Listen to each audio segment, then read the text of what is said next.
Hey class, we're back and today we're going to be talking about distance formula. So go ahead and grab your notebooks and let's get into it. Okay, so look right here, we're going to be going over the distance formula today. So the distance formula is where we're measuring between 2 points on the graph. And if you go and check out one of my previous videos, I actually teach you how to graph points and we talk about slope and some of the other videos. But today we're looking at the distance between 2 points. So right here for the distance formula, we read this by saying the distance is the square root of these 2 points right here, which is s sub 2 minus s sub 1, and this is in parentheses, raised to the second power, plus y sub 2 minus y sub 1, raised to the second power. Okay, and right here we have point A and we have point B. Where this point is -4 and -3, and this point is 2 and 5, we go ahead and label our points. So for the first point A, we know that this is already the x and this is the y coordinate. Okay, but because this is the first point, we'll just label this as s sub 1, and this one right here is y sub 1. And because this one is point B, our second point, we're going to label this as x sub 2 and y sub 2. And wherever we label this, we're just going to substitute that into our distance formula. Okay, let's take a look at how we put these points and we substitute it into our equation. Okay, again, wherever we have s sub 2 or s sub 1, we're going to take what we labeled already and just plug that right into the equation. So for s sub 2, we have the number 2. So I plug that in. Minus what we have for s sub 1, which is -4. I plug that in. I close my parentheses and I still raise that to the second power. This is what we're just doing first, is just substituting things into the equation. I don't want you to solve right now. I just want you to substitute everything that we have from our points into the equation. And then we're going to break it down step by step. We put our plus sign here. We put back in our parentheses. Now we're going to put in the points of the y sub 2 and the minus y sub 1. So for y sub 2, we have 5. And we plug that into our equation right here where y sub 2 is. Minus what we have for y sub 1, which is -3. We plug that into our equation. Close the parentheses, and we still put our exponent, which is 2 right there. Now, if you look at our equation, we have a breakdown that we need to do. If you need help, additional help on integers, please check out my video on integers in the playlist that I have on adding and subtracting integers. Okay, so let's look right here. We have 2 minus a -4.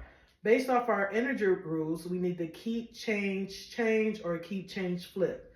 So that means we keep the sign of the first number, change this here, which is going to be plus, and then change the sign here, which is also going to be plus. So that gives us a +6. So we're going to rewrite this as such. D is equal to, and we always want to continue to rewrite the equation. I know it seems like it's redundant, but with math, it's often times that, especially when it comes to these long equations and processes, we want to keep repeating our steps until we get down to the bottom. Okay? Just like a pie, we want to break it down into smaller pieces. Okay? So we have essentially 2 plus 4, which is equal to 6. We put that in parentheses. Now, I don't want you to solve yet. I just want you to still write that exponent 2 right there. Okay? Just bring that down and we're going to solve that on the next step. Plus, bring that down. Now let's solve what's in our parentheses right here. We have a 5 minus a -3.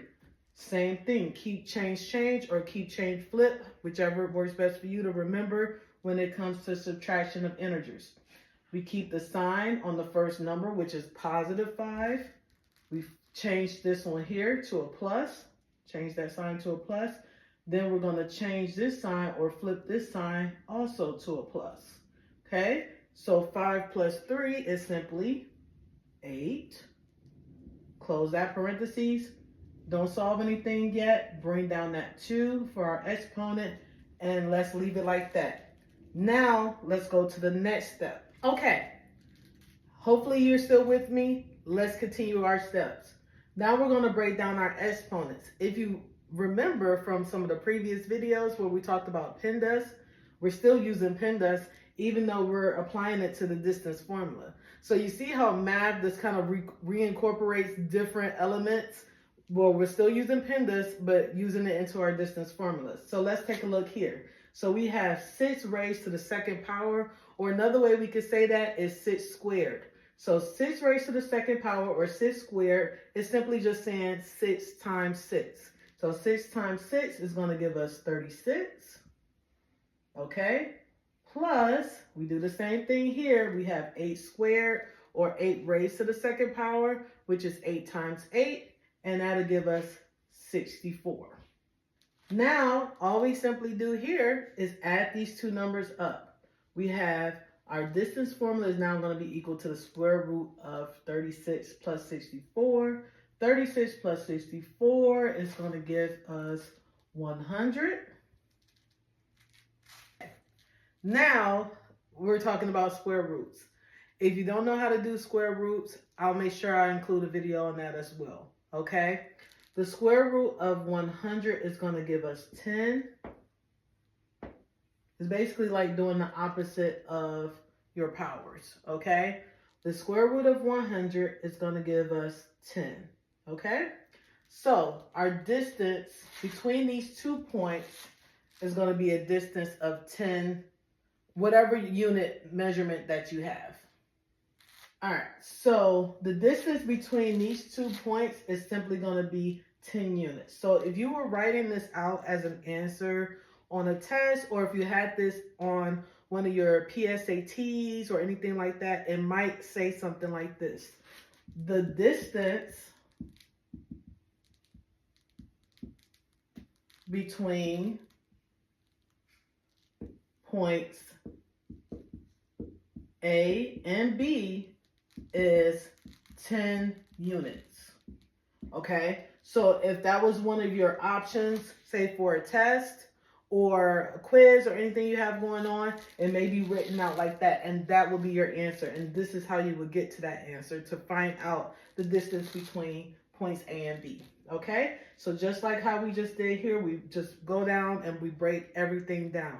I don't want you jumping ahead of steps. I want you to take your time and write out every time you go through the distance formula, or any formula for that matters. As much as it might seem redundant or you don't feel like writing something down, trust me, it's going to be very helpful in the end when it comes to processing everything when it comes to math. So again, one of your options may be on the test, or it might just give you the number 10. It might just simply say 10 units.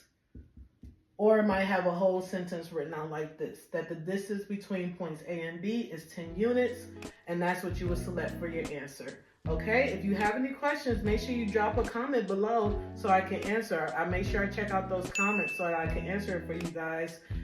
But again, as always, keep solving, keep shining, and remember, Jesus loves you. Until next time, class. Bye.